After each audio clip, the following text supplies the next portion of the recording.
क्योंकि आजादी के लिए आरएसएस कुछ लड़ा ही नहीं और कांग्रेस पार्टी के नेतागण शहीद होकर आजादी लेकर आए। इंस्टीट्यूशन के खिलाफ, आजादी के खिलाफ कोई कुछ कहा तो उन लोगों के खिलाफ कार्रवाई चलना। कांग्रेस सांसद और लोकसभा नेता प्रतिपक्ष राहुल गांधी के बयान पर तेलंगाना के मुख्यमंत्री रेवंत रेड्डी ने कहा कि आरएसएस ने आजादी के लिए कभी लड़ाई ही नहीं लड़ी, इसीलिए देश को जो स्वतंत्रता मिली उसे आरएसएस स्वीकार करने के लिए तैयार ही नहीं है। यही उनकी असली विचारधारा है।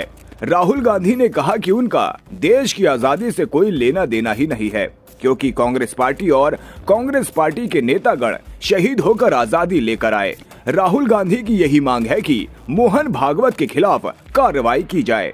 राहुल जी ने जो कहा ये आइडियोलॉजिकल डिफरेंसेस है, क्योंकि आजादी के लिए आरएसएस कुछ लड़ा ही नहीं, उन लोग कोई शहीद नहीं हुआ, इसीलिए देश को जो स्वतंत्र मिला वो आरएसएस पहचानने के लिए राजी नहीं है।